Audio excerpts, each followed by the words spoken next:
Pendant que tu es assis, rends-moi un service, dis à ton voisin que j'honore le Christ qui vit en toi. Dis-le, j'honore le Christ qui vit en toi. Merci.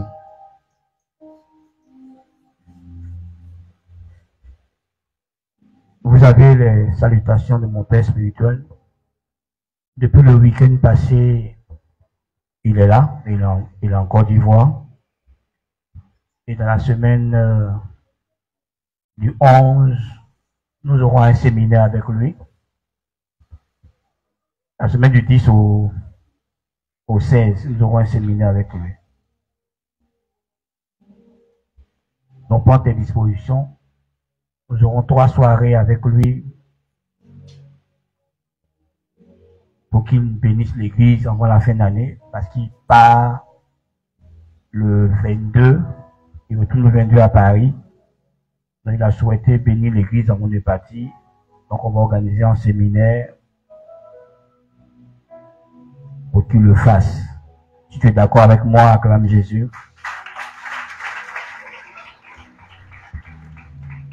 Alléluia.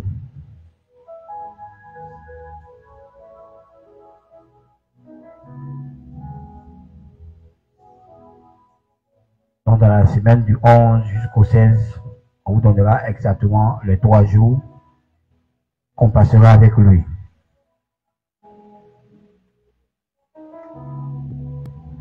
Par la grâce de Dieu, nous espérons finir ce matin avec le thème « Fais valoir les finances que Dieu te donne, que Dieu t'a confiées ».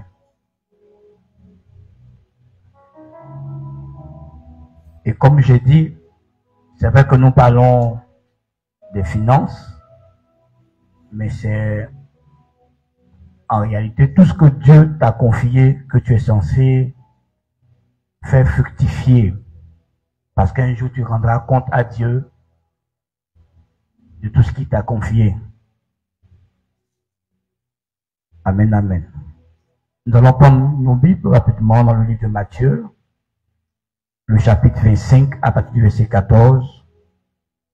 Matthieu, chapitre 25 à partir du verset 14.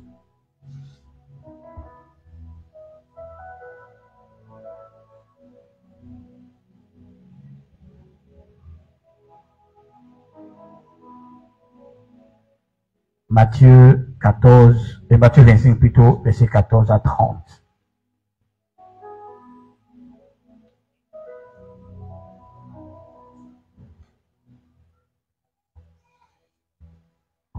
Est-ce que nous pouvons nous tenir debout pour honorer la parole de Dieu? Matthieu 25, à partir du verset 14. Il en sera comme d'un homme qui, partant pour un voyage, appela ses serviteurs et leur remit ses biens.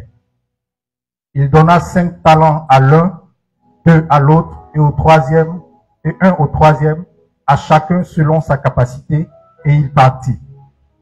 Aussitôt, celui qui avait reçu les 5 talents s'en alla, les fit valoir, et il gagna 5 autres talents. De même, celui qui avait reçu les 2 talents en gagna 2 autres. Celui qui n'en avait reçu qu'un alla faire un creux dans la terre, et cacha l'argent de son maître. Longtemps après, le maître de ses serviteurs revint, et il leur fit rendre compte. Celui qui avait reçu les 5 talents s'approcha en apportant 5 autres talents. Et il dit, « Seigneur, tu m'as remis 5 talents. Voici, j'ai gagné 5 autres. » Son maître lui dit, « C'est bien, bon et fidèle serviteur. Tu as été fidèle en peu de choses, je te confierai beaucoup. Entre dans la joie de ton maître. » Celui qui avait reçu les 2 talents s'approcha aussi et il dit, « Seigneur, tu m'as remis 2 talents. Voici, j'en ai gagné 2 autres. » Son maître lui dit, « C'est bien, bon et fidèle serviteur. Tu as été fidèle en peu de choses, je te confierai beaucoup.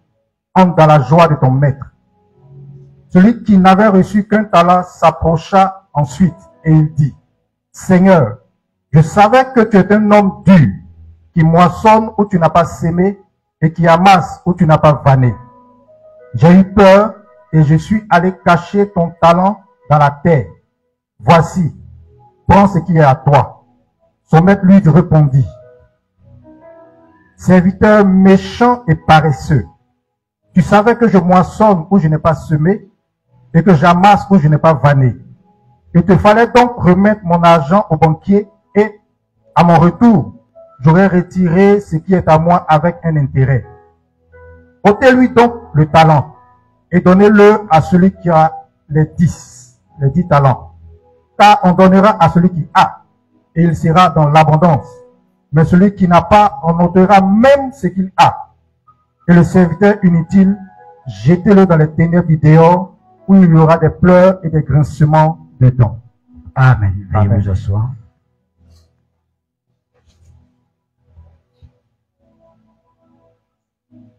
Donc nous avons dit déjà dans le point de comment fructifier ses finances. Nous avons parlé d'avoir une bonne gestion. Nous avons parlé d'être libéral, d'être embosseur, de diversifier ses investissements, d'épargner, d'investir. Donc nous n'allons pas revenir sur toutes ces choses, nous allons continuer simplement en disant de quitter sa zone de confort. Quitter sa zone de confort ou bien quitter le confort. Gloire à Dieu. Si quelqu'un veut accroître ses richesses, tu dois quitter le confort présent pour obtenir plus tard un confort meilleur. Je prends par exemple un exemple. Tu es salarié. Tu peux prendre le risque de quitter un salaire stable pour te jeter en entrepreneuriat. Donc créer une entreprise. Quitter là où tu travailles, créer une entreprise. C'est sûr que pendant que tu commences à créer ton entreprise, tu quitteras le confort que te donnait le salaire, toutes les sécurités que te donne le salaire. Et pendant un temps, tu vas dans l'inconfort. Et quand l'entreprise va prospérer, tu auras un confort plus grand. Ou tu peux toujours être en entreprise, réduire ton train de vie et puis faire des investissements. Or, quand tu vas réduire ton train de vie, il y a certaines choses auxquelles tu as accès, que tu vas réduire, que tu vas abandonner pour un temps. Par exemple, tu peux ne plus payer des vêtements, tu peux changer de domicile pour réduire ton loyer, prendre une maison plus petite, ça va te mettre dans l'inconfort, mais plus tard, tu pourras avoir plus de ressources qui te permettra peut-être même de payer ta propre maison et vivre plus décemment. Donc tu ne peux pas vouloir être prospère et puis vivre dans un confort plus élevé que ton salaire, plus élevé que tes moyens financiers, tes entrées financières. Donc si tu veux maintenir ça, tu ne prospéreras jamais. Donc pour prospérer, il faut souvent faire des sacrifices, il faut réduire son train de vie, il faut reculer pour pouvoir accéder à la vision qu'on a. Donc ne prends pas ces risques sans calculer. Tu ne peux pas quitter ton travail parce que simplement c'est tombé dans ta tête. Non, tu prépares ton départ de ton travail pour l'entrepreneuriat. Tu te prépares. Tu prends un risque bien calculé. Tu dois préparer par exemple ta famille au changement qui va se produire, préparer ta femme, préparer tes enfants au changement que tu veux faire. Tu pars toujours le lendemain prendre cette décision et puis c'est tout. Donc frère, tant que tu ne veux pas prendre des risques, tant que tu ne veux pas passer par des moments difficiles, tu ne peux pas accéder à la liberté financière. Tu ne peux pas vouloir plus d'argent et puis ne pas te mettre au restreint pour un temps. C'est nécessaire.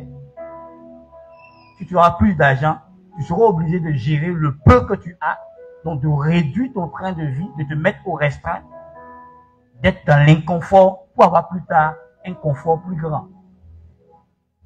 Donc, j'encourage chacun à voir ce qu'il peut réduire dans ses dépenses mensuelles pour que tu puisses épargner et investir.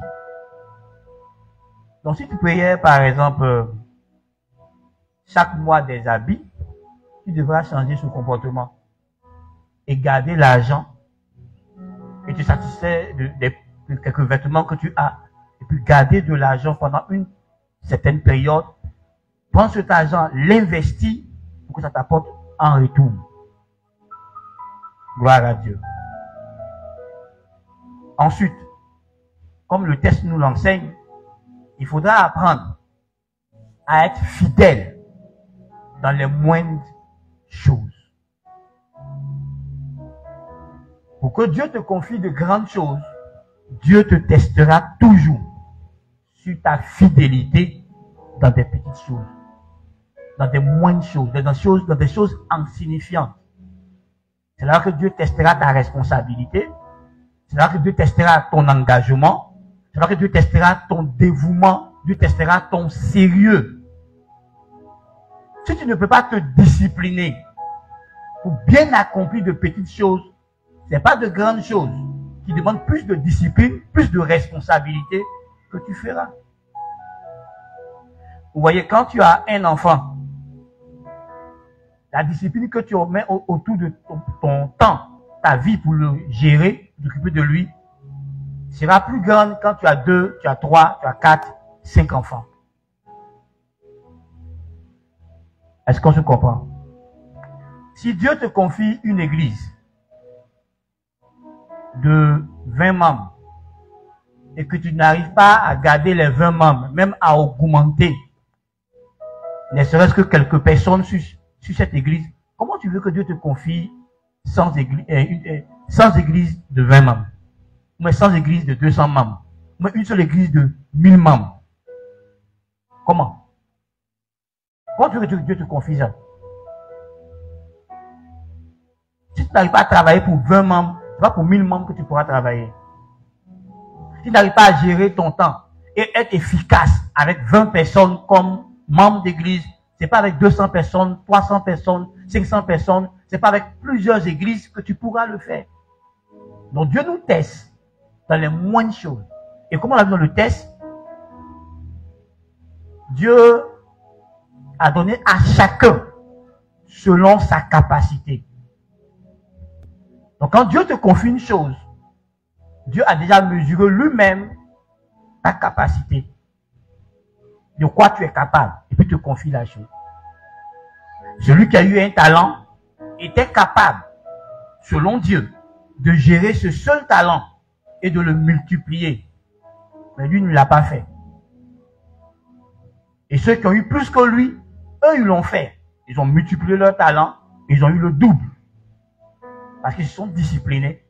Et quand le maître est venu, il a trouvé qu'ils étaient fidèles, et il a dit, je vous confierai beaucoup. Parce que j'étais fidèle dans les moindres choses, dans peu de choses.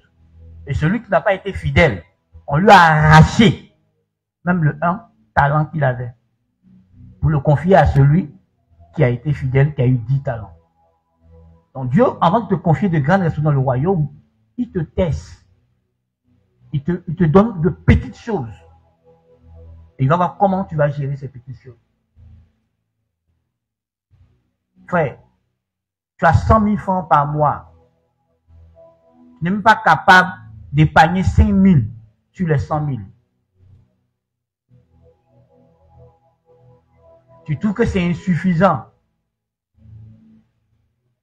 Mais ce que tu ne sais pas, le montant que tu as est suffisant pour que tu le transformes. Tu n'as qu'à vivre en deçà des 100 000, épargner au moins 10 000 francs par mois. En fin d'année, ça te fait 120 000.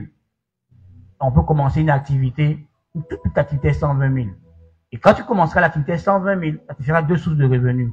Ton salaire de 100 000 qui continue, plus l'activité qui te rapportera des bénéfices. Donc tu peux commencer à augmenter ton train de vie juste un peu. Mais toi, tu refuses.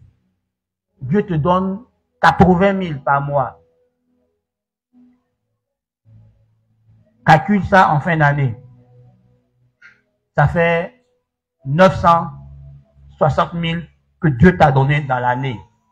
Et les 960 000, tu les as dépensés sans rien épargner. Au point où même souvent même tu as des dettes. Tu as eu 960 000 dans l'année, tu n'as rien épargné sur 960 000. Même ne serait-ce 5% des 960 000 ou 10% des 960 000, tu n'as rien fait. Comment tu veux que Dieu te donne des millions? Comment tu veux ça? Ça veut dire que tu n'as même pas de rêve d'améliorer ta propre vie. C'est pour ça que le peu que tu as, tu ne cherches pas à le multiplier. C'est-à-dire que tu te contentes de ce que tu es, de ce que tu vis. Donc tout ce que tu as, tu le dépenses. Vous voyez, même les hommes qui ont établi les lois de l'État savent qu'il faut préparer l'avenir des gens. Donc sur le salaire des salariés, on prend, on prélève de l'argent, on garde. Pour quand ils seront à la retraite, ils vont l'utiliser. Les banques vous proposent toutes sortes de choses pour pouvoir vous enrichir. Donc celui qui n'a pas de futur ne peut pas épargner. Celui qui ne cherche pas à améliorer sa vie ne peut pas épargner. Celui qui se plaît dans le peu qu'il a n'épargne pas. Il n'a aucun projet d'investissement, rien. Tout ce qui rentre dans sa main, il dépense. Et il attend encore demain. Frère, l'Église a mal compris quand la Bible dit à chaque jour suffit sa peine. Parce que Dieu te donne aujourd'hui, ou même Dieu t'utilise un frère, une soeur pour te donner de l'argent. Tu te dis, ah, demain encore Dieu t'utilisera ce même frère, ou Dieu t'utilisera un autre frère encore. C'est pas sage. Regarde la vie. On a 4 saisons. La vie nous enseigne. Même la fourmi nous enseigne. La fourmi qui n'a ni chef, il n'a ni inspecteur, ni maître. C'est à quel moment rassembler, garder de la nourriture pour qu'au temps où elle ne peut pas sortir dans le temps de la neige, elle puisse se nourrir. Même les animaux savent faire ça. C'est nous seuls, les humains, et que les chrétiens évangéliques n'ont pas compris ça. Parce que pour nous, si Dieu a donné 100 000 euros, demain, Dieu encore, Dieu va donner encore. Et c'est comme ça qu'on vit avec une telle mentalité pauvre. Et on n'a aucun plan, on n'a rien. On compte sur quoi? Sur les autres. Et quand les frères en Christ ne nous donnent pas, on trouve que dans cette église, il n'y a pas l'amour. Ils sont méchants, ils sont comme si. Enfin, il y a une différence entre s'entraider et la prise en charge. Dieu n'a jamais donné de mandat à l'église de prendre en charge les gens. Dieu dit de s'entraider. Tu ne peux pas vouloir prendre toutes tes responsabilités et le déposer sur quelqu'un d'autre. Et toi, tu as croisé les bras, tu dors, tu attends que, au nom de l'amour, on te donne. Au nom de l'amour, on te donne. Au nom de l'amour, on te donne. Et puis tu fais quoi? Qu'est-ce que tu fais? Tu ne travailles pas. Tu attends que l'église va, ah oui, le pasteur va dire qu'ils vont me donner. Le pasteur va dire qu'ils vont me donner. Le tel frère va dire qu'ils vont te donner. Mais pourquoi ce qu'on te donne là, tu ne cherches pas à le multiplier? Ça te plaît d'être dépendant financièrement des gens? Tu es adulte et tu veux qu'un autre adulte comme toi s'occupe de toi, prenne soin de toi. C'est que tu n'es pas un adulte. Parce qu'un adulte est une personne qui est capable de s'assumer lui-même tout en poursuivant ses objectifs de vie et en assumant la responsabilité des enfants. Si on doit s'occuper de toi, c'est que tu es un enfant. C'est un enfant qu'on prend en charge. Un adulte, on peut lui donner un coup de main, on peut l'aider pour qu'il avance. Donc lui-même, il est en train de faire quelque chose. Donc tu le pousses un peu, tu l'aides un peu. Mais un enfant, on le prend en charge. Et je ne pense pas que tu es un enfant pour demander à l'église de te prendre en charge. Pourtant, tu as des talents. Pourtant, tu as des dons. Pourtant, tu as même souvent même tu as des diplômes, tu as des compétences que tu refuses de mettre en exergue et tu attends que l'église te prenne en charge, que les frères qui te prennent en charge, s'ils ne le font pas, ils sont méchants. Parce qu'on t'aide à quitter ta paresse, on est devenu méchant. Frère, on n'est pas méchant. L'église n'a pas tout mandat de prendre les gens en charge. On est là pour s'entraider. Écoute-moi, celui qui te donne là, il y a quelque chose qu'il a sacrifié pour te donner. Il pouvait prendre son argent pour faire autre chose.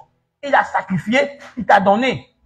Parce qu'il espère que tu vas être intelligent pour le fructifier, pour avancer. Il espère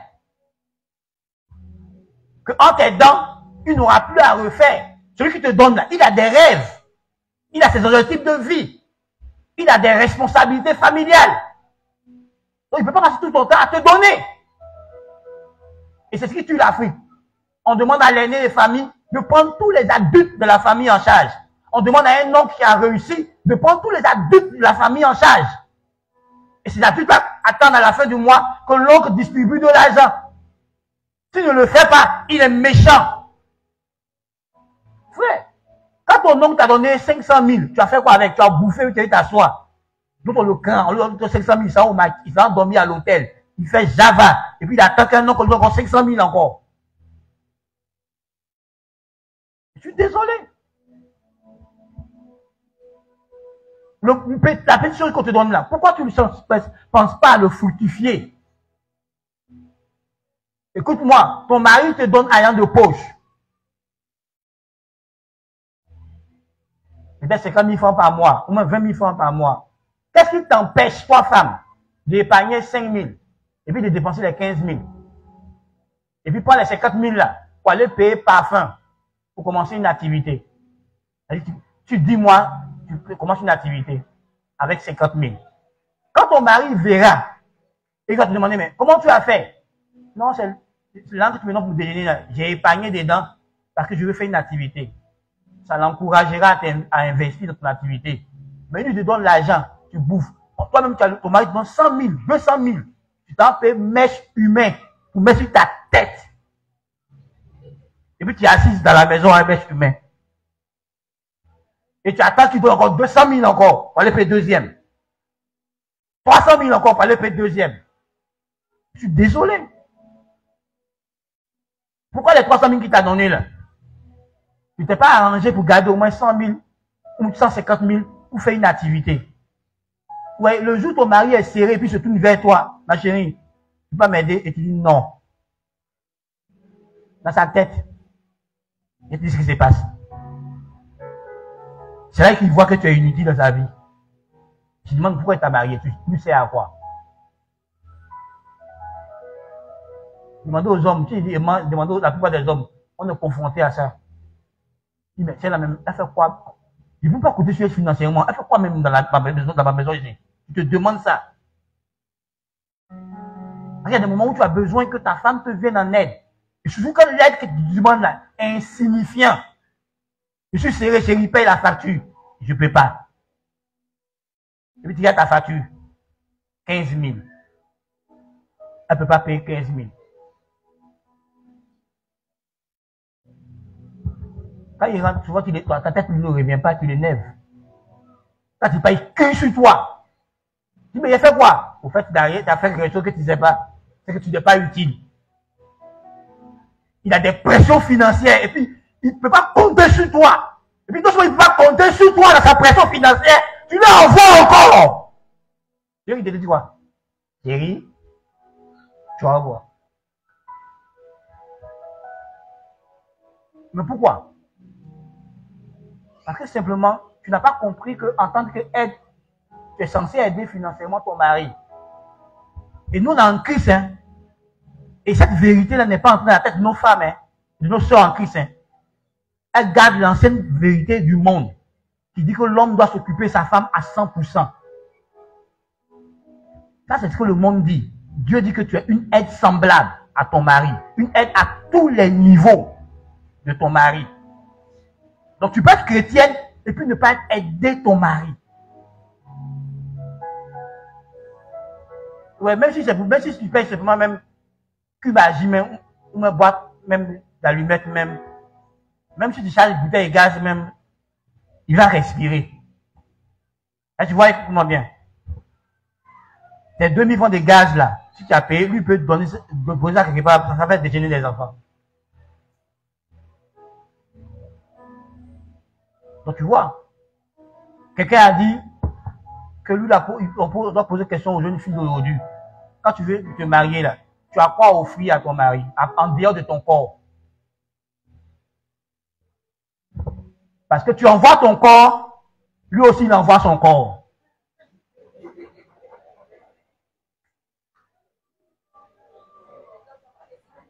Hein?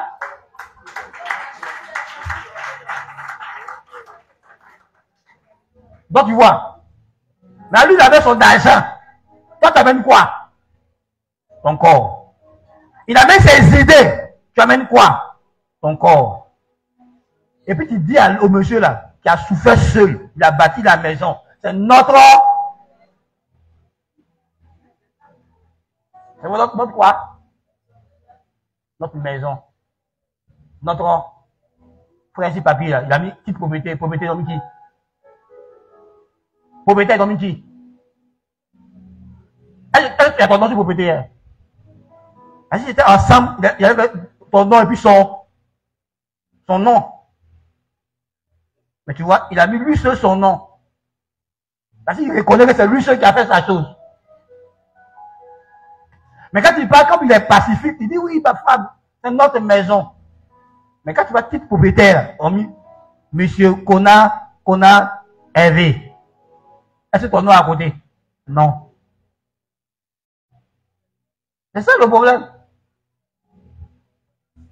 Sinon, les comptes bancaires de mon mari sont mes comptes bancaires. Regarde, comme un propriétaire, là, c'est qui? Quand un couple a un compte en commun, on met le nom des deux. Voilà, sur le compte. Mais quand sur le compte, tu vois, c'est lui, c'est son nom qui est dessus. C'est pas votre compte, c'est son compte. L'État reconnaît que c'est son compte. L'État reconnaît que c'est votre compte. Que ce soit votre compte, le compte doit porter vous de votre nom. Donc vous rêvez. Sortez de vos illusions. Tu vois, le gars, il se met dans sa maison. Il y a un fauteuil. C'est lui qui a payé. Télévision, c'est lui qui a payé. Cuisinière, c'est lui qui a payé. Micro-ondes, c'est lui qui a payé. Bouteille de gaz, c'est lui qui a payé. Les assiettes, c'est lui qui a payé. Toi-même tes habits, c'est lui qui a payé. Tes mèches, c'est lui qui a payé. Tout ce que tu portes, c'est lui qui a payé. Et puis tu lui dis, je te suis utile. Pourquoi mon mari me traite comme ça? Mais qu'est-ce que tu as fait pour être son épouse? Ouh! Yeah, go. Qu'est-ce que tu as fait pour être son épouse? La servante de maison, il y a ce qu'elle fait pour la voir comme la servante de maison. Donc l'épouse, il y a ce qu'elle fait pour on sait que c'est l'épouse de la maison. Toi, tu as fait quoi pour être l'épouse de cette maison? Tu es ma colocatrice ou même tu es mon épouse? Et quand il regarde tout ce qui est dans la maison, c'est moi seul qui ai payé. Drap de lit, temps, tout c'est moi. Parce que jamais j'étais célibataire. Et puis je payais tout moi seul là. Je suis marié, je paye tout moi seul encore. Toi, tu fais quoi dans la maison?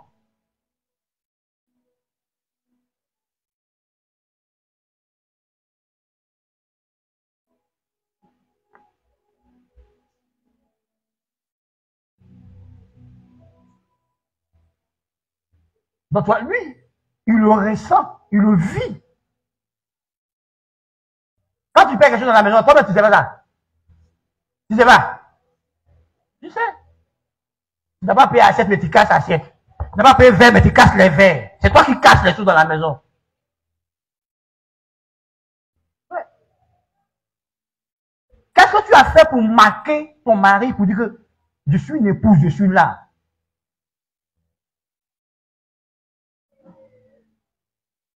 Ouais, vous parlez de nos moments d'enfant.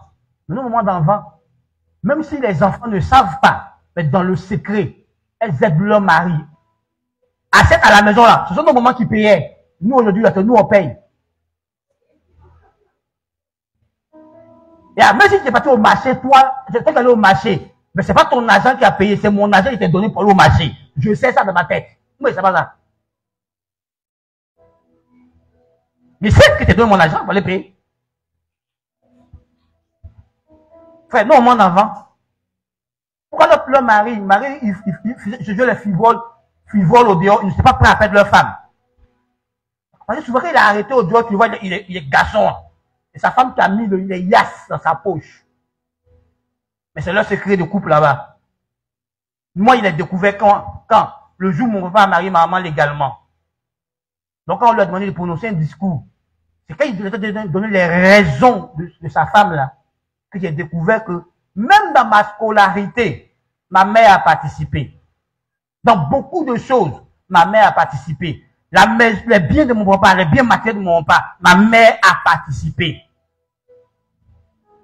Il a dit ça le 30 avril 2004. Ton mari seul en train de se battre pour payer terrain. Il ne cherche même pas à mettre ses 4 000 dedans. Il se tue lui seul. Après, le terrain nous appartient. À la rentrée, lui seul, il se débat. Il met les enfants à l'école. Lui seul assume la scolarité des enfants. Et tu veux qu'il s'asseye avec toi pour décider de l'avenir des enfants. Dans nos pays ici, là, et dans le monde entier, qui sont les décideurs? Même les présidents de la République, il y a des décideurs cachés derrière eux, des financiers qui ont financé leur campagne, qui les tiennent dans leurs décisions. Je me trompe? Est-ce que je mens, frère? Donc ils sont là, il est président.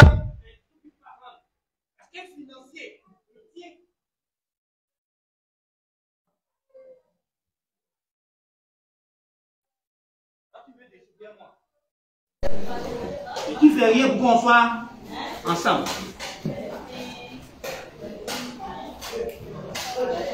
Comment ça se fait?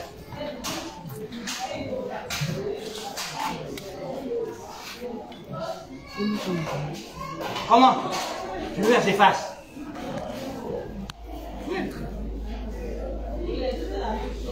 Vous n'avez pas remarqué, vous n'avez pas fait l'histoire, où une maîtresse qui était puissante financièrement a chassé une femme à la maison pour s'installer. Pourquoi? Parce que ton mari, quand il s'achauffe, sa maîtresse lui donne l'argent. Quand il vient, toi tu lui donnes des problèmes. Sa maîtresse lui donne des solutions. Il va chercher qui? Sa maîtresse. Mon mari est un gars, et souffert, lui m'a laissé. Je suis pas d'encourager ça. Hein. Comprenez bien mes propos. Quand tu dis je suis l'épouse de quelqu'un, pourquoi tu le dis? Écoute-moi. Si c'est pour les rapports sexuels, il est choqué. Il peut même payer une prostituée. Il peut même payer une call girl pour avoir des rapports sexuels. Bon ou vrai? C'est quoi, ménage de maison? Aujourd'hui là, on paye des gens, elles viennent, elles nettoient ta maison, puis elles s'en va. Cuisine, on paye cuisinier. Donc qu'est-ce qu'il fait de toi son épouse? Tu ne peux pas pour lui. Sa soeur peut venir préparer pour lui. Quand il était célibataire, sa soeur préparait pour lui. Il y en a comme nous là, tu peux préparer toi-même pour toi-même. Ses soeurs lavaient ses habits, il peut laver lui-même ses habits. On peut mettre ses habits au pressing. Donc qu'est-ce qu'il fait de toi son épouse? Tu vois? Sa mère prie pour lui. Ses soeurs prient pour lui. Son pasteur prie pour lui. Donc qu'est-ce qu'il fait de son épouse? C'est ça. Demandez-vous, qu'est-ce qu'il fait de toi son épouse? Qu'est-ce qu'il fait de toi son mari?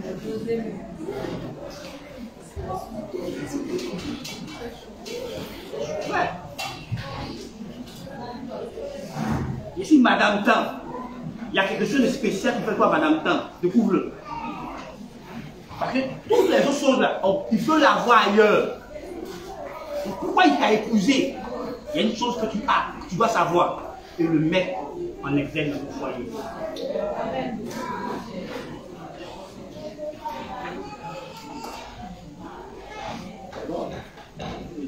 continuons. Qu'est-ce que tu fais? Tu as 500 000 comme salaire. 5 ans après, tu as 500 000 comme salaire. Il y a un problème? Tu as 500 000 aujourd'hui. Normalement, un an après, tu dois plus avoir 500 000. Même si l'entreprise n'a pas augmenté ton salaire, toi, tu as augmenté ton salaire. Parce que tu as pris dans ces 500 000, tu as créé une richesse. Donc, un an après, tu ne peux pas vivre encore sur 500 000. Et que quand tu fais ta comptabilité, ce qui rentre doit faire 500 000. Après un an, ça doit être plus. Après 2 ans, ça doit être plus. Même si dans l'entreprise, ton salaire n'a pas augmenté. Parce que toi, tu penses que tu as, tu le multiplies. Même si ton salaire en entreprise n'a pas augmenté, tu peux créer d'autres sources de revenus à partir du petit salaire que tu as. Ce qui fera que, à un moment, tes collègues vont se rendre compte que ton train de vie est supérieur à ce que eux, ils ont le même salaire. Mais pourquoi? Parce que tu as été intelligent pour épargner et investir. Donc, c'est vrai que tu es assis au bureau, mais tu as un jeune homme là-bas qui fait pressing pour toi. Il vient chaque semaine. C'est vrai que tu es assis au bureau, mais tu as 2 qui versent de l'argent chaque jour. 34 000 francs par jour. C'est vrai que tu es assis au bureau, mais tu as 2 Yongo qui versent 50 000 francs par jour dans ta poche. C'est vrai que tu es assis au bureau, mais chaque 6 mois, ton champ de manioc de 1 hectare verse 1,5 million dans ta poche. C'est vrai que tu es assis au bureau, mais tu as une poissonnerie qui te met de l'argent dans la poche. C'est vrai que tu es assis au bureau, mais tu as un garage. Tu t'es associé à un gars. Il est garagiste, il est mécanicien. Tu as investi. À la fin de l'année, le garage t'apporte des dividendes. C'est vrai que tu es assis au bureau, mais tu as investi dans une clinique. C'est vrai que tu es assis au bureau, tu as investi dans une école. C'est vrai que tu es assis au bureau, tu as investi dans une pharmacie. Donc à la fin du mois, à la fin d'année, tu as beaucoup de retours. Quand tu es assis au bureau, tu as 500 000, 10 ans après, tu es toujours au même stade de vie. Parce que cette moindre chose-là, tu n'as pas su l'utiliser pour t'enrichir. C'est un avantage. Quand tu es fonctionnaire et que tu as 500 000, la banque est prête à t'accompagner, à te donner des crédits. C'est ça, non? Au-delà de 2,5 millions. Pourquoi tu ne réfléchis pas à des projets sérieux? Prendre un crédit à la banque, investir dans ce projet, pour que ça te rapporte de l'argent, tu rembourses la banque et tu as une autre activité. Donc le salaire est un avantage que tu as. Celui qui n'a pas de salaire et qui n'a aucun bien, la banque ne peut pas lui donner de crédit. Donc quand tu as une portion de terre que ton père t'a léguée, que tu fais tout pour faire les papiers de cette portion de terre, tu as la cédé, tu peux le mettre en garantie en banque, avoir de l'argent pour faire des investissements sûrs que tu as bien maîtrisé et ça te rapporte de l'argent, tu rembourses le crédit, tu n'as plus de crédit à prendre parce que tu as de l'argent maintenant que tu peux multiplier et l'investir. Donc tu vois frère, il y a des choses que tu as dans tes mains qui sont des avantages avec lesquels tu joues.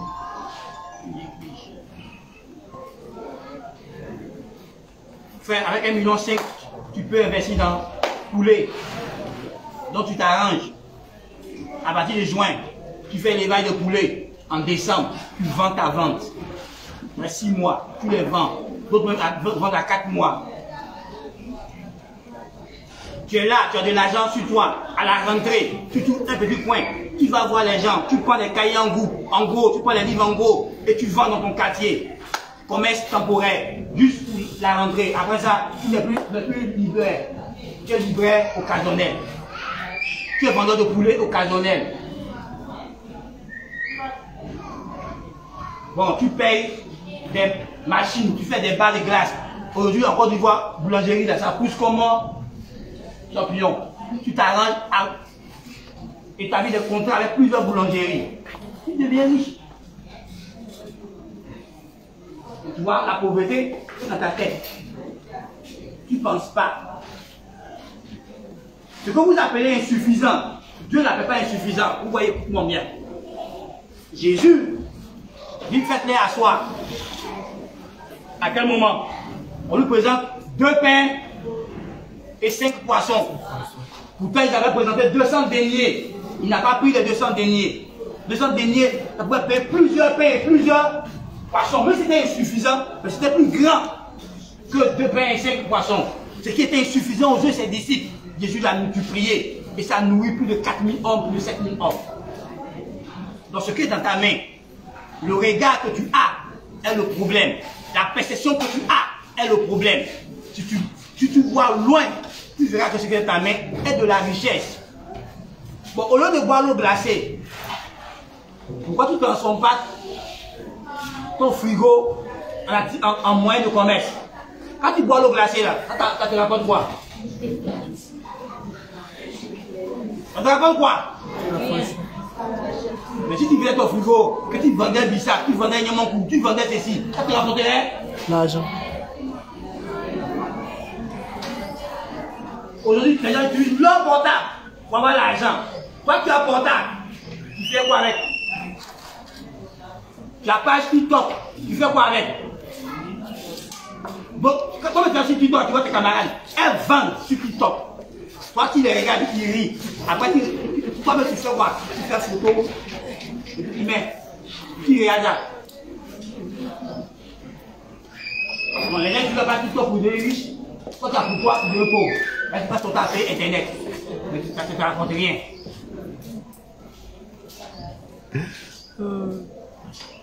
Ouais.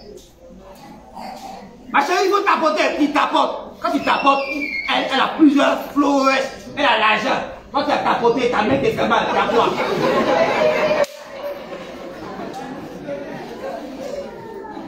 Ma chérie, bientôt on va avoir 5 millions de vues. Non, ma chérie, on va à 10 millions. Et puis tu tapes, et puis on va à 10 millions. Et puis elle a l'argent, et puis toi tu as quoi? Tu as fion. Pourquoi tu fais mal? La moindre chose que tu as, tu peux devenir riche avec. Ça dépend comment tu les utilises, comment tu les exploites. Écoutez-moi, il n'était pas encore chrétien quand ma maman m'a enseigné ça. Elle a pris ses 1000 francs à l'époque. Elle a payé piment, elle a payé acbi, elle a payé quoi encore. Et puis elle a commencé à attacher petit au quartier. Un mois après, elle a payé un sac de riz local. À l'époque, c'était 15 000. Elle a payé aussi un sac de riz.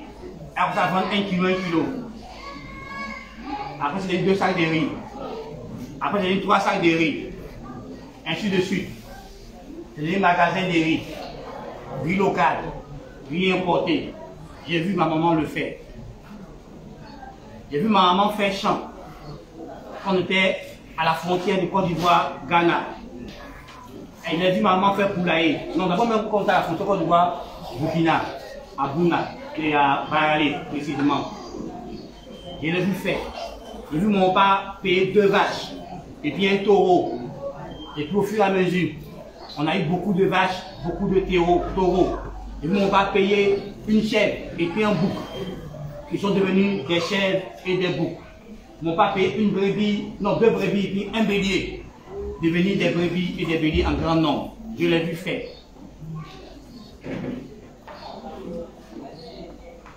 Donc tu comprends? J'ai vu mon grand-père qui avait 5 hectares de cacao. Le faire grandir jusqu'à ce qu'il devienne plus de 30 hectares de cacao. C'est une chose que j'ai vue dans mon enfance. Que je pratique aujourd'hui. Ce n'est pas à l'église que Dieu m'a appris ça. C'est en famille que Dieu a appris mes parents. Toi,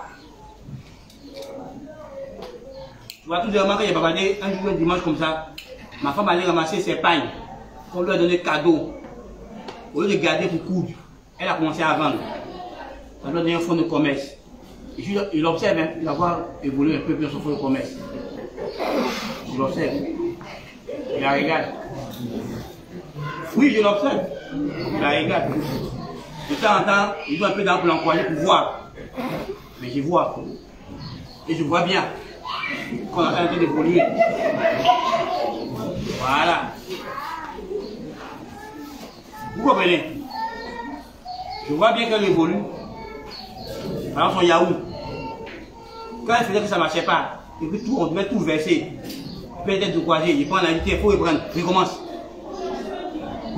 Recommence, vas-y. Aujourd'hui, les gens commencent son Yahoo de partout. Donc nous, on est en train de réfléchir. Comment rendre ça bien grand, comment rendre ça bien proportionnel. Ah. Quand elle a commencé à dire, chérie, je vais apprendre mes copes sur le net. On a laissé faire. Aujourd'hui là, là, les mêmes copes là, ça vient. On l'appelle, il va marquer marié, il va marquer marié, il va marquer du temps, il va marquer du temps. Ça rentre un peu. Voilà. Apprenez à encourager vos femmes. Ne les démotivez pas, ne les découragez pas. Il dit, à cause de mon statut, non. Demande-lui son rêve. Où elle veut arriver, est-ce qu'elle veut commencer?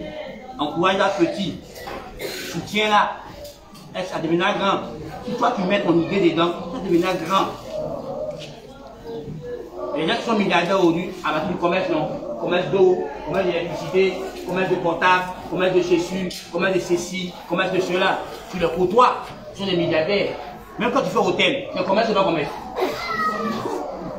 Quand tu fais clinique, c'est commerce, c'est pas commerce. Qu'est-ce qui n'est pas commerce dans la vie? C'est l'évangile, non. L'évangile n'est pas commerce. Oui, mais alors on fait commerce déjà. Non, c'est pas commerce. Alors je comprends. Donc il y a moins de choses là. Tu peux les fructifier dans le temps. Tu sais comment t'y prendre. Frère, j'ai dit à quelqu'un, il vaut mieux avoir faim aujourd'hui pour ne plus jamais avoir faim. Aujourd'hui, accepte d'avoir faim. Serre ton ventre, mange petit, garde gros, investis. Demain, tu mangeras à satiété.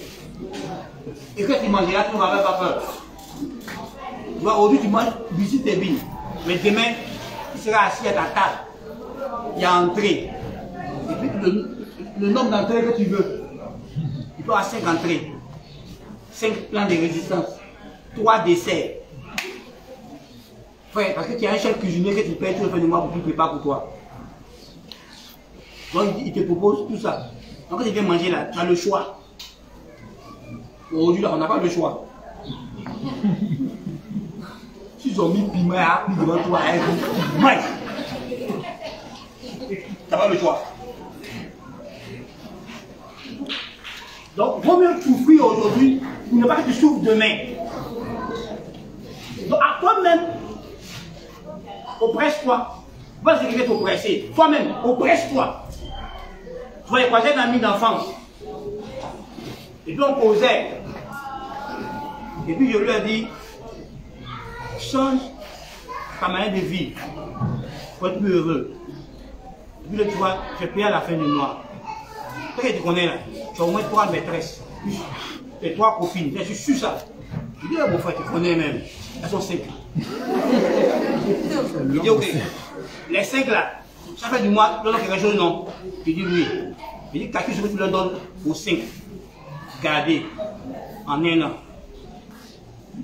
Et puis il a fait calcul là où il était arrêté là. Il dit quoi? Il gaspille! Tu gaspilles pourquoi? Pour 5 minutes de plaisir. Mais prends une seule Marie là, elle te donnera 5 minutes de plaisir tous les jours, comme tu veux. Et puis les 4 autres agents, 4 autres femmes, leur argent, tu gardes. Je lui ai dit chaque week-end, tu bois au moins combien de dogbas? Il dit, oh, c'est au moins 5 dogbas. Il dit, calcule là 5 dogbas là par week-end. Au moins. Il dit, non, au moins, il dépasse. Il dit, ah non, on va encore atteindre le champagne là, c'est pas 5 000. Hein. On s'entête quand même, tu payes au moins 2 bouteilles de champagne à 50 000, puisqu'on est un peu important. Donc tu dois 100 000 à champagne. Hein? 100 000 à champagne. 60 000, papa. Ok, tu donnes ça à champagne. Maintenant, toi, tu es assis là. Tu avais 1 million. Puisque, pourquoi? Samedi, tu es sorti. Dans le mois, il y a 4 samedis. Donc, allons-y. On a laissé 60 000, 100 000. Alors combien? 400 000 le mois. 400 000 francs 10 mois, ça fait combien? 2 mois, ça fait combien? 12 mois, ça fait 4 millions. 4 millions 8. Tu donnes ça? Est-ce que 4 millions 8 tu vas payer quelque part? Ah, vous avez vu là-bas? Hein? Est-ce que 4 millions 8 tu vas payer? Petit. Celui qui. Alto là. Ça fait pas là? Hein? Ça a augmenté. 7 millions. D'accord, donc 2 ans ça paye.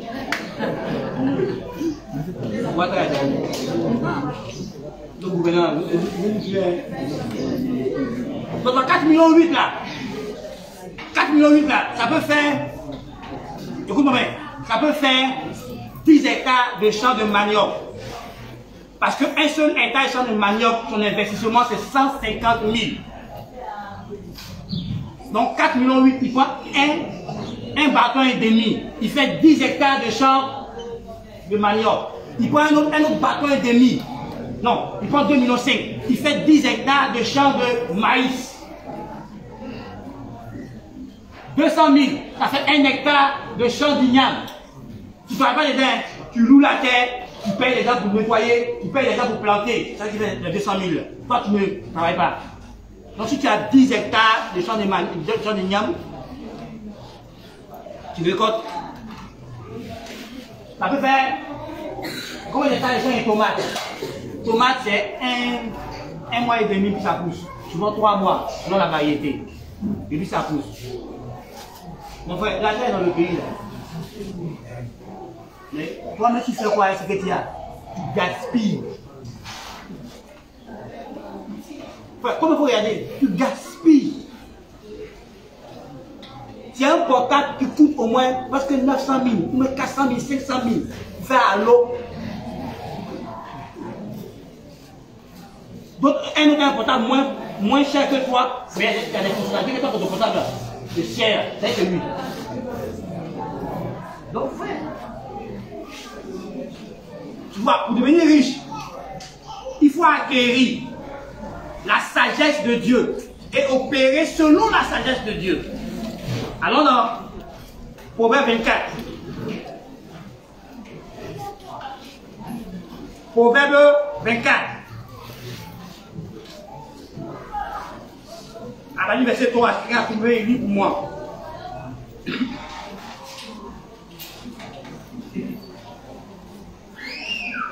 Proverbe 24, verset 3. Oui. C'est par la sagesse qu'une maison s'élève, et par l'intelligence qu'elle s'affermit. 4. C'est par la science que les champs se remplissent de tous les biens précieux et agréables. Un homme sage est plein de force. Merci. La science et l'intelligence combinées, est-ce qui produit la sagesse? Donc c'est par la sagesse qu'on bâtit, c'est par la sagesse qu'on élève une maison, c'est par la sagesse qu'on devient riche. Dieu lui-même opère par la sagesse. Donc tu vois, si tu n'es pas sage, selon Dieu, tu ne peux pas devenir riche.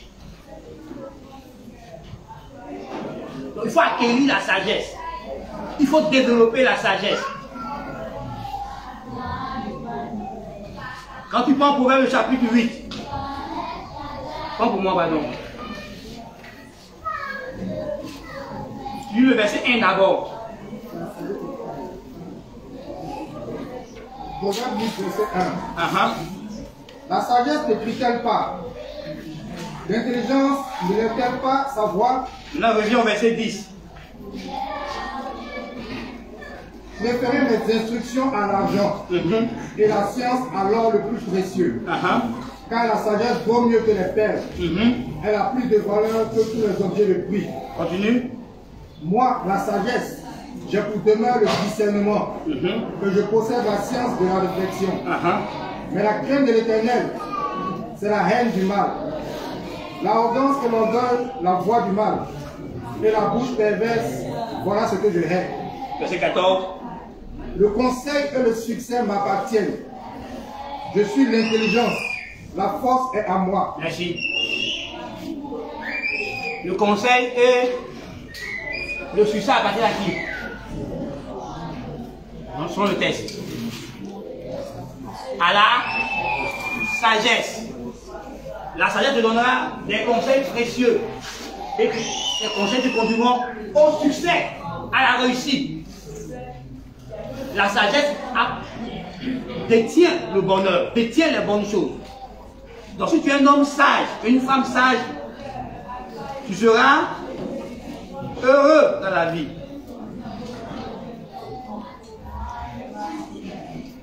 Lis pour moi, dans le même texte, le proverbe 8 là. Lis le verset 18, avec le verset 18. Avec moi sont la richesse et la gloire, les biens durables et la justice. Attends, voilà.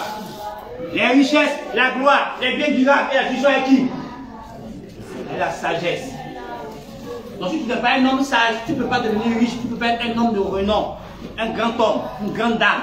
La sagesse nous donne ça. Il avait lui-même dit que c'est par la sagesse que les rois et les princes règnent. Ça te dit le proverbe 8, 15. C'est par la sagesse que les gens gouvernent. C'est par la sagesse que les rois dirigent. Donc si tu as la sagesse, tu deviendras un homme fort. Si tu as la sagesse, tu seras un homme riche, un homme prospère, un homme respectable. Continue de lire mon verset, s'il te plaît. Verset 19. Mon fruit est meilleur que l'or pur, et mon produit est préférable à l'argent. Je marche dans le chemin de la justice, au milieu des sentiers de la droiture, pour donner des biens à ceux qui m'aiment, et pour remplir leur trésor. Vous donnez des biens à qui? Donc la sagesse donne des biens à ceux qui aiment la sagesse. Ceux qui possèdent la sagesse, acquièrent de la richesse, acquièrent de la gloire, acquièrent de la renommée. Parce qu'un homme sage ne dépense pas pour dépenser. Un homme sage réfléchit avant de faire toute chose. Mais un insensé, il agit d'abord puis après il réfléchit. Et tu vois quand tu lis la Bible, la sagesse c'est pas celui qui a les cheveux blancs. La sagesse c'est celui qui sait garder sa langue en bride, qui réfléchit avant de parler. Et l'insensé c'est celui qui ouvre la bouche et il parle. Et la Bible dit que quand l'insensé se tait, il passe ouais, sage.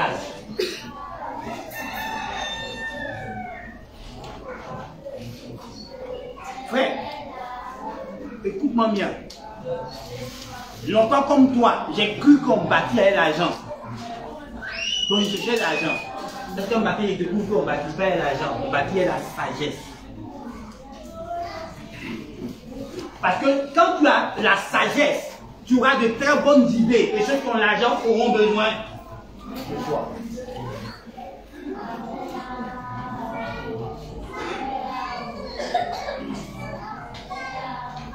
Et nous, on n'est pas en train de rechercher la sagesse. Plutôt, nous, on a la grâce d'être en Christ. Et en Christ, on a accès à la sagesse supérieure. La sagesse qui est au-dessus de toute sagesse. La sagesse qui a créé ce monde. Nous avons accès à cette sagesse. La sagesse de Dieu. Et nous ne sommes pas des hommes sages et des femmes sages. Nous prenons de mauvaises décisions. Et nous créons des ennuis, des problèmes. Parce qu'on n'écoute pas Dieu quand nous prenons nos décisions. On ne s'appuie pas sur la sagesse de Dieu quand nous prenons nos décisions. Frère, ta vie est façonnée par tes prises de décision. Ta vie est façonnée par le choix que tu fais. Donc le mode de vie que tu as aujourd'hui est égal à la somme des séries de choix que tu as fait. Dieu ne contrôle pas ta vie sans toi. Il a remis le contrôle de ta vie entre tes mains. C'est-à-dire, je choisis entre la vie et la mort. C'est-à-dire, je choisis le type de vie que tu veux.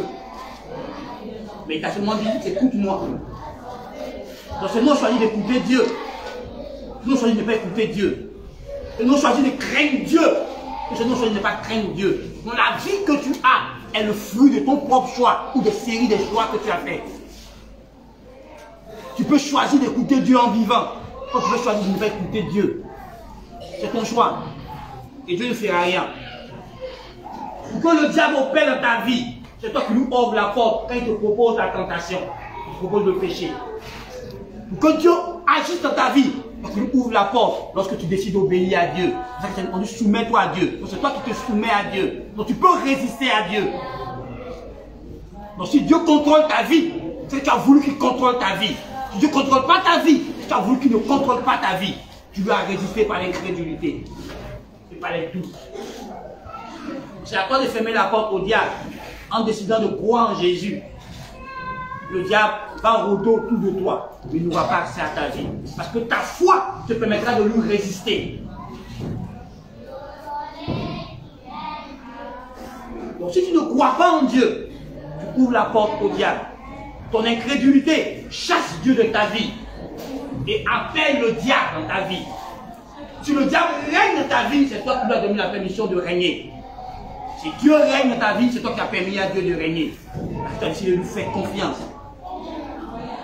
Frère, pourquoi on est malheureux? Regarde bien au plus profond de ton cœur. Tu verras que ta manière de marcher avec Dieu, est-ce qu'il est ton véritable problème? Ce n'est pas le diable ton problème. Ce n'est pas les démons ton problème. Ce n'est pas les sorciers ton problème. Ils existent. Je ne dis pas qu'ils n'existent pas. Mais ton problème, c'est ta propre marche avec Dieu. C'est quand tu marches avec Dieu, quand tu crains Dieu, la Bible dit l'ange de Kénet campe autour de toi pour t'arracher du danger. Ils te feront la guerre, mais ils ne te vaincront pas, car je suis avec toi pour te délivrer. Est-ce que Dieu est avec toi? C'est ça le problème. Comment tu marches au quotidien? Frère, ne fais pas semblant devant ton pasteur. Parce que ta bénédiction ne dépend pas de ton pasteur. Ça dépend de celui qui l'utilise, donc Dieu. Ensuite, tu ne sais pas marcher avec Dieu.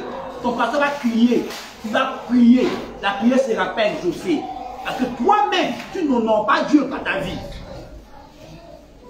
Et la crainte de Dieu, qui est le commencement de la sagesse, se détourner du mal. Un homme sage, c'est une personne qui se détourne du mal. C'est une personne qui marche dans la justice, qui marche dans la sainteté, selon Dieu. Et si tu es sage, tu deviendras riche. Parce que Dieu te donnera des idées.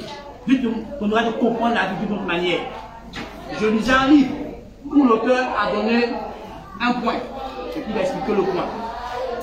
Il dit ta compréhension de la vie, c'est elle qui gouverne ta vie. Ta manière de comprendre la vie, tes pensées à toi, est-ce qu'il gouverne ta vie? Et dans le point qui suit, est-ce que je vais te faire comprendre? Si tu ne changes pas ton mode de pensée concernant l'argent, tu n'auras jamais l'argent. L'argent est fait pour être dépensé. L'argent est fait pour être utilisé. L'argent n'est pas fait pour être adoré. Donc si toi, tu adores l'argent, ça commence par ta pensée. Mais si tu utilises l'argent comme un serviteur, c'est juste ta pensée. Comment tu vois l'argent? Quelle est ta perception de l'argent? Quelle attitude sur l'argent? Quelle est ta perception de la richesse? Est-ce que tu penses que ce sont les autres qui doivent être riches et puis toi tu seras pauvre? Est-ce que tu penses que toi aussi tu peux être riche et tu es prêt à faire ce qu'il faut pour devenir riche? Est-ce que tu penses que la richesse va détruire ta foi? Parce qu'il y en a qui pensent comme ça. Je ne veux pas être riche, pas la richesse détruire ma foi. Mais Abraham était riche, ça n'a pas détruit sa foi. David était riche, Salomon était riche, Isaac était riche, Jacob était riche. Et ça n'a pas brisé leur foi. Donc quelle est ta pensée sur l'argent? Entre toi-même, vérifie donc comment tu penses de l'argent. Quelles sont tes pensées? Quelles sont les vérités que tu connais de l'argent? Quelle est ton attitude vis-à-vis de l'argent? Est-ce que l'argent te domine? Est-ce que l'argent dicte tes choix? Est-ce que l'argent réussit à te voler tes valeurs et à t'amener dans la corruption? Parce que tu es tellement assoiffé d'argent qu'on peut te prendre ta dignité. Est-ce que l'argent est plus important que ta dignité? Est-ce que l'argent est plus important que tes valeurs? Est-ce que l'argent est plus important que ta famille? Est-ce que l'argent est plus important que ta femme, tes enfants? À cause de l'argent, tu sacrifies ta famille. Tu n'as pas le temps pour eux. Est-ce que l'argent est devenu ton Dieu? Quelle est ta pensée sur l'argent? Est-ce que tu es convaincu dans ton cœur que tu es malheureux parce que tu n'as pas l'argent? Tu n'es pas respecté parce que tu n'as pas l'argent? Alors que diras-tu?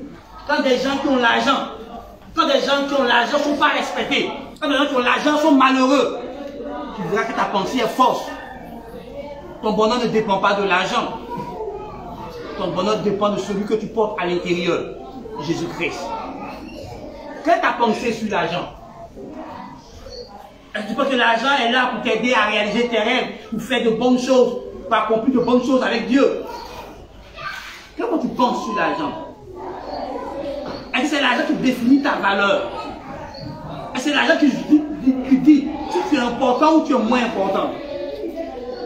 Mais en réalité, ce n'est pas l'argent qui définit notre valeur. Comment tu penses sur l'argent? Quel est ton mode de pensée concernant l'argent? Est-ce que à cause, parce que ta pensée est que si je n'ai pas l'argent, ceux qui ont l'argent sont supérieurs à moi? Qui t'a dit que ceux qui ont l'argent sont supérieurs à toi? Pour que tu ailles faire des lèche-boss. Pour que tu aies des valeurs mieux que eux. Quand quelqu'un est prêt à verser du sang pour avoir de l'argent, c'est un homme sans valeur. En quoi je vais respecter un homme sans valeur? Parce qu'il a quelques miettes, parce qu'il a volé de l'argent, on dit qu'il a des milliards sur son compte. Comment il a acquis cet argent? Il a volé. Il a fait du mal à des gens, il a dépouillé les gens, il a fait du mal à des personnes. Pour moi, je le respecte. Parce que moi-même, il y a un problème chez moi. Je n'ai pas de valeur.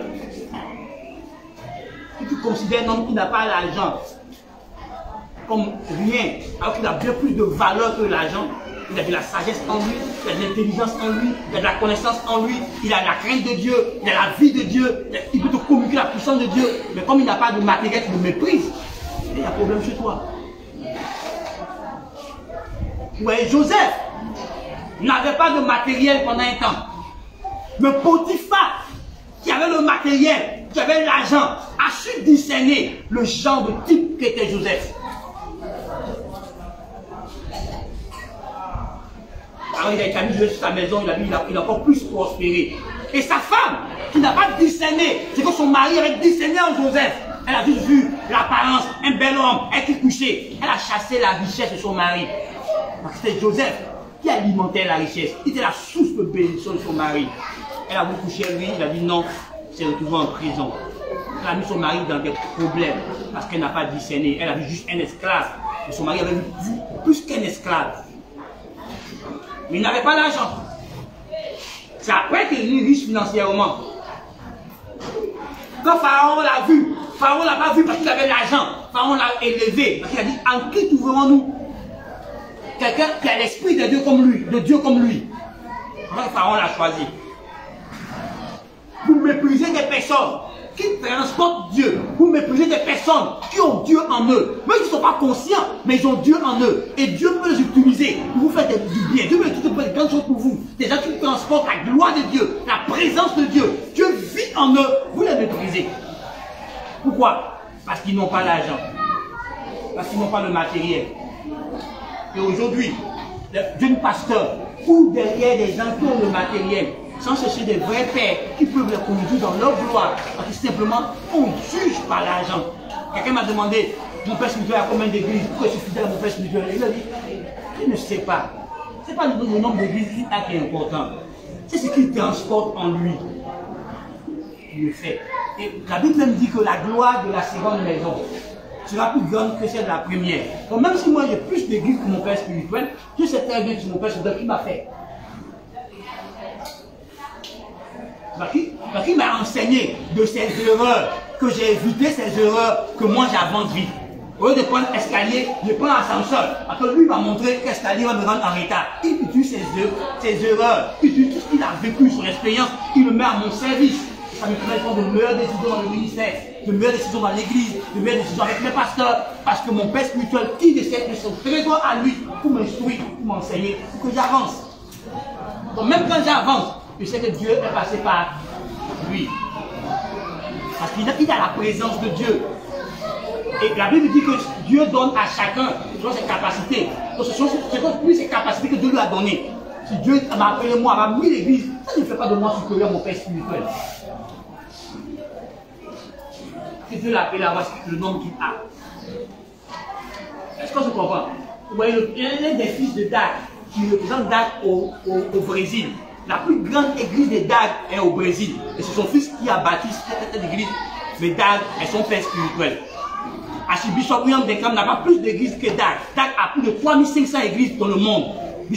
William Deckham n'a pas plus de 500 églises dans le monde. Mais Dag se met en génie Et William Declan prie pour lui. Paul Onoche, le fils lutteur de repos, quand il s'arrête le matin comme ça, devant lui, il y a 100 000 personnes assises devant lui. Son église prend 100 000 personnes. Au repos a une église de 50 000 places.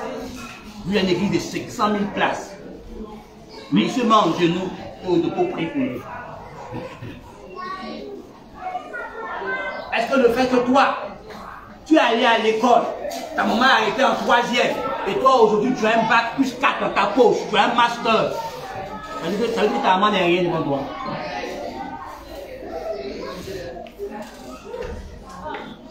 Faites attention. Votre panier de pensée vous détermine. Et le pasteur Christ pour la Théologie dit, fais attention à ta manière de penser. Parce que la Bible dit que tel qu'un homme pense, tel qu'il est. Donc tu es le fruit de ta pensée. Comment tu vois le foyer? C'est ta pensée, ton foyer. Qui rendra ton foyer heureux ou malheureux? C'est ta pensée, c'est l'éducation qui te permettra de bien éduquer tes enfants ou de mal éduquer tes enfants.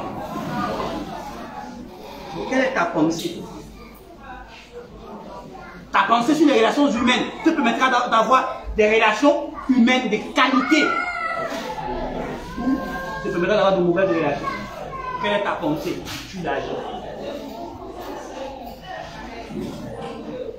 Là, réfléchis. Quelle est ta pensée sur l'argent? Change ton mode de pensée. Et développe une pensée saine concernant l'argent. Étudie la Bible et développe. Tu vois que l'argent va venir chez toi. Si tu comprends le langage de l'argent va plus te fuir. L'argent viendra chez toi. L'argent sera ton ami.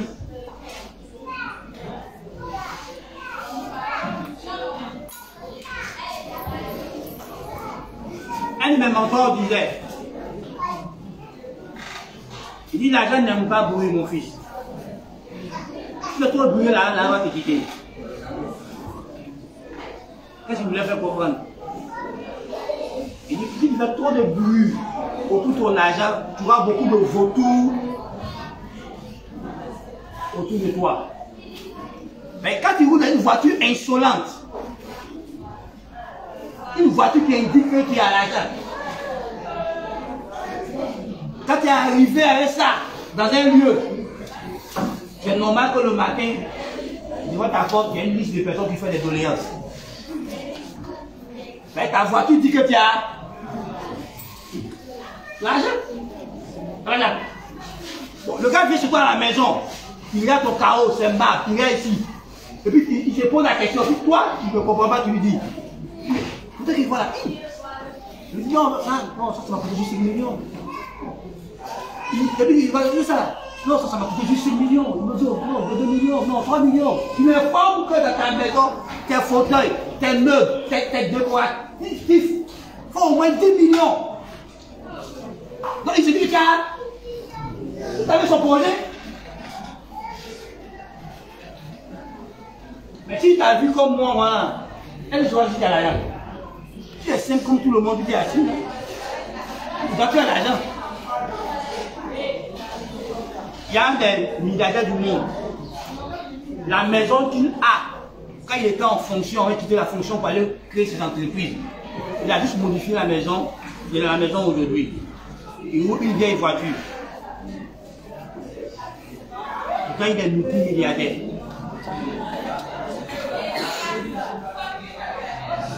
Il ne voit pas la nécessité pour lui de payer une nouvelle voiture. Pendant que sa voiture-là, ça fonctionne correctement. Le moteur est en forme. Il n'a qu'à arriver à la peinture, elle est nouvelle. Il est multimilliardaire, il a des entreprises dans le monde. Il investit dans plusieurs entreprises. Il est multimilliardaire. Il veut quelque chose de banette. Or, nous, on veut que s'il passe, tout le monde sache que je suis passé. Donc tu payes une Rolls Royce. Ouais. Quand tu passes à Rolls Royce, on dit quoi? Tout le monde cherche à voir comment il va faire pour t'avoir. Est-ce que tu as vu le voleur faire plan contre les pauvres? Il n'y a pas les dorés qui vont braquer les maisons de pauvres pour aller dans les drogues. Ce sont les vrais braqueurs. Quand les vrais braqueurs s'assoient, prennent son temps, des mois et des mois, chercher une cible, mais un pauvre pour aller voler là-bas. Non! Ils sont vos casseurs, vos petits dorés là. Ils vont voler chez les pauvres, hein. Ils cherchent juste quelques. Couper leur dose. Ce sont les vrais braqueurs, aussi les riches. Quand tu n'as rien, mais chez toi, il va voir. C'est ça. Ce sont des petits voleurs, des petits dorés qui vont chez toi. Ce sont des vrais braqueurs. Tu veux, va à propos de toi, pourquoi les riches, ça c'est sûr. Pourquoi ils se sécurisent? Si ça clôture, il y a Babélé. Tu prends un ami, attention, chien méchant. Il y a chien. Et puis il y a encore vigile. Plus caméra de surveillance. Système d'alerte. Pourquoi c'est tout ça pourquoi? Pourquoi c'est pourquoi? Parce qu'il sait qu'il est ciblé. Hein? C'est tout. Mais quand il va à la banque, il est surveillé. Mais tu dis, on va agresser. Les enfants de joueurs anglais, numéro 7 là. T'as vu Beckham, on fait qu'il a fait 2 fois. Donc maintenant, ces enfants vont à l'école, ils ont garde du corps. Mon enfant en classe, le garde du corps a arrêté devant la porte. Quand toute la classe est surveillée à cause de l'enfant de David Beckham. Il faut le kidnapper encore. Donc quand tu es riche là, tu peux être riche et puis ne pas donner les apparences, ne pas qu'on te crée des problèmes. Il n'est pas, tu roules là, tu pars avion, dans la classe affaires, photo. Quand tu vas descendre à l'aéroport d'affaires, tu t'es monté dans la classe affaires, et puis tu es parti, et puis tu es revenu. Ouais, les vrais riches ne font pas ça, ce sont les faux riches là, qui font ça. Pour vendre illusion. Donc un vrai riche, il va en classe affaires, il s'en va, il revient. C'est sans bruit. Il y en a comme on a besoin ici. Ils dorment dans l'hôtel. Une seule nuit, fait 2 millions. Mais il ne fait pas bruit. Mais si toi, tu allais dormir dans l'hôtel, ça fait 2 millions. Quand tu sors, tu es à l'hôtel là, mais tu es tout au courant. Parce que c'est assez fils d'eau. Regardez la chambre. Je dois une chambre de 2 millions. Et puis ta grand-mère sorcière, t'as déjà vu.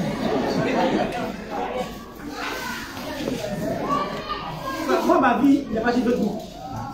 Je suis surveillé. Qui mange net, je suis surveillé. Restaurant, Facebook, douche, Facebook, cache-toi un peu, derrière les bagages. Je ne vais pas dire quelqu'un, mais tu t'affiches. Là, tu as une petite grâce aujourd'hui là, qui est affichée.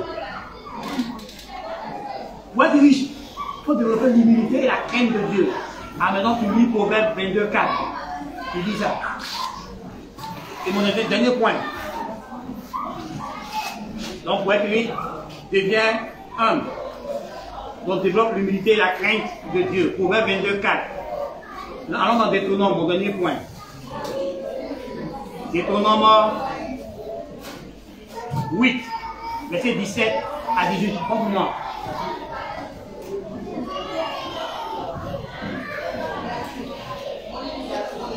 Donc, vous voyez les gars, on a fait Google là. Vous êtes aux jeunes. Je ne vais pas écouter en direct, on ne va pas jouer la voix. Deutéronome 8, verset 17. Garde-toi de dire en ton cœur. Oui. Ma force et la puissance de ma main m'ont acquis ces richesses. Souviens-toi de l'Éternel, ton Dieu, car c'est lui qui te donnera de la force pour les acquérir, afin de confirmer, comme il le fait aujourd'hui, son alliance qu'il a jurée à tes pères. Amen. On dit garde-toi de faire quoi?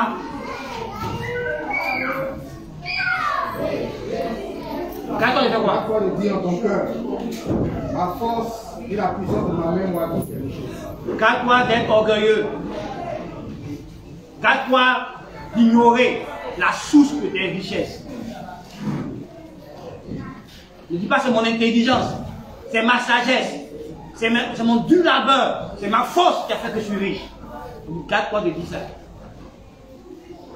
Mais il faut te rappeler que celui qui a permis ça, c'est Dieu. Dans quel but? Celui de confirmer l'alliance. Donc, quand on veut devenir riche, selon Dieu, on vit dans une alliance avec Dieu. Dieu viendra confirmer l'alliance qu'il a avec toi ou qu'il a avec tes pères. Il viendra confirmer cette alliance en te donnant de la richesse. Rappelez-vous que Salomon n'a rien demandé comme richesse, comme gloire. Il a juste demandé la sagesse, l'intelligence et la connaissance pour conduire le peuple de Dieu. Et Dieu lui a dit, en plus de cela, il te donne la richesse et la gloire. Pour confirmer qu'il était avec lui, pour confirmer qu'il était celui qu'il a établi.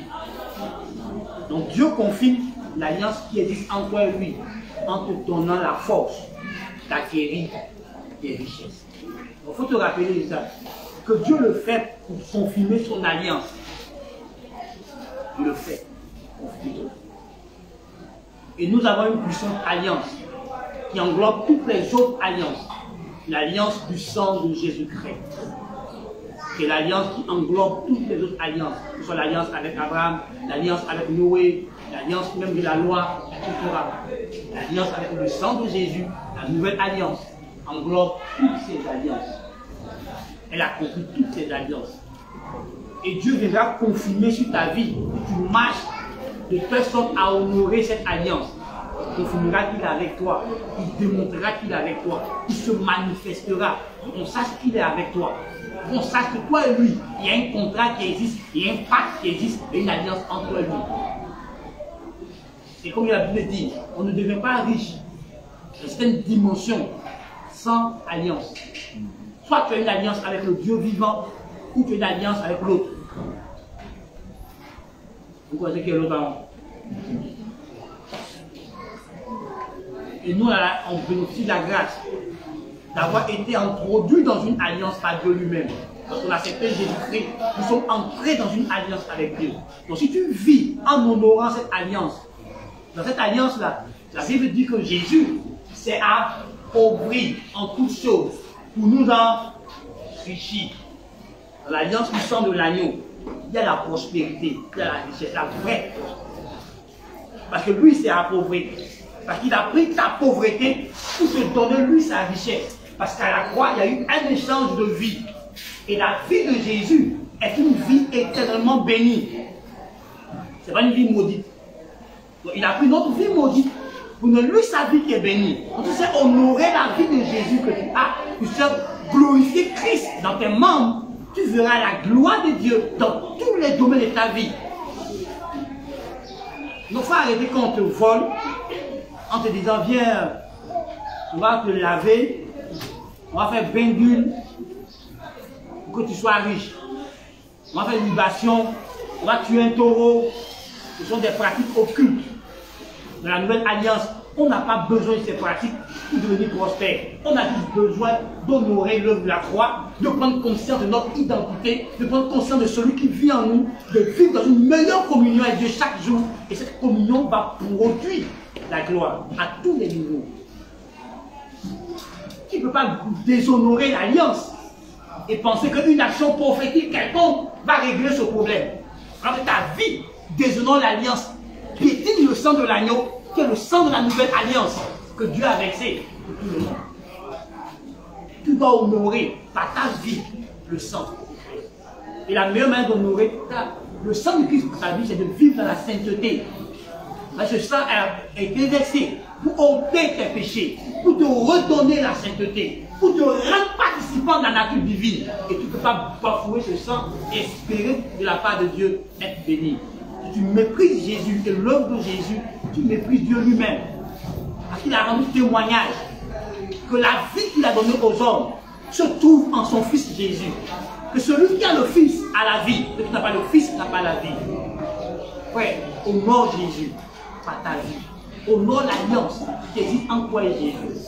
Vis de manière à ce que Jésus soit honoré, Jésus soit toujours élevé. Et tu verras que Dieu te donnera tout ce qu'il faut, tant sur le plan spirituel, sur le plan financier, sur le plan matériel, même sur le plan relationnel, qui t'introduira dans la vie de certaines personnes qui te béniront en retour. Honore l'alliance. Ne méprise pas l'alliance qui existe entre toi et Dieu. Ne viole pas le contrat entre toi et Dieu. Ne viole pas l'alliance qui existe entre toi et Dieu. En plus du sang, il y a des gens qui ont des alliances spécifiques avec Dieu. Surtout quand tu es un homme de Dieu, tu es un appelé de Dieu. Tout appelé de Dieu, tout homme de Dieu marche dans une alliance avec Dieu. Dieu l'a dit à Jérémie, qu'aussi longtemps que le ciel et la terre vont subsister, l'alliance qu'il a avec ses sacrificateurs ne va jamais disparaître. Donc il y a une alliance que Dieu a avec les hommes de Dieu. Et chaque homme de Dieu a son alliance. Si tu ne connais pas ton alliance, demande à Dieu qu'il te montre le contrat dans lequel tu marches avec lui, le contrat dans lequel tu le sais. Et honore ton alliance avec Dieu. Et ton alliance avec Dieu t'élèvera. Tout enfant de Dieu a une alliance avec lui. Honore ton alliance avec Dieu. Et ton alliance avec Dieu t'élèvera dans la vie, te fera briller, te placera au-dessus des autres. Ne laisse pas le péché ou quoi que ce soit d'autre briser ton alliance avec Dieu. Ne laisse pas les hommes briser ton alliance avec Dieu. Tu connais l'alliance qu'il a établie avec toi. Marche dans cette alliance. Joseph a honoré son alliance avec Dieu. Il a souffert, mais à la fin, il a fini dans la gloire. Jacob a honoré son alliance avec Dieu. Il a souffert, il a fini dans la gloire. Honore ton alliance avec Dieu. La souffrance que tu vis aujourd'hui, c'est pour un temps, c'est pas pour toujours. Honore ton alliance avec Dieu. Ce que Dieu t'a demandé de faire, honore-le. Abraham n'aurait pas voulu juste révéler la vie d'Abraham. Marche dans ma face, c'est choix intègre. Abraham l'a fait, il a vu. Frère, Dieu a une alliance avec toi. Même dans l'alliance d'Abraham, nous sommes inclus dans cette alliance. Honore ton alliance avec Dieu. Honore le contrat qui existe entre toi et Dieu. Marche comme Dieu attend que tu marches.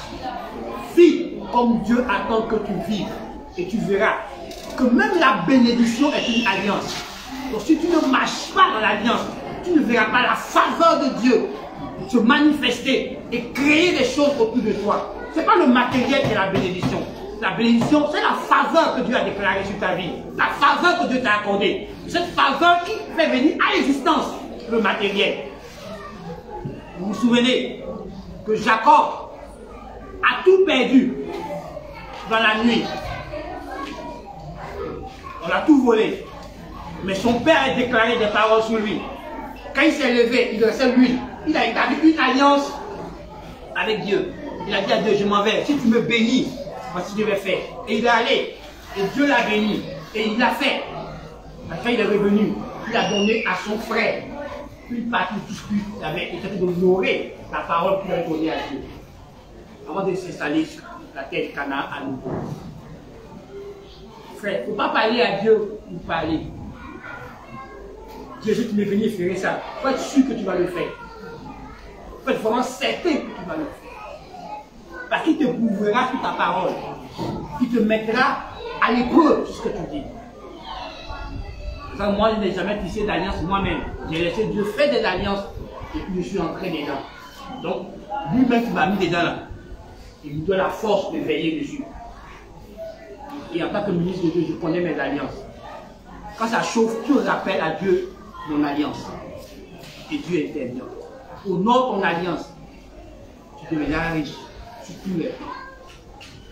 Que Dieu nous bénisse. Amen.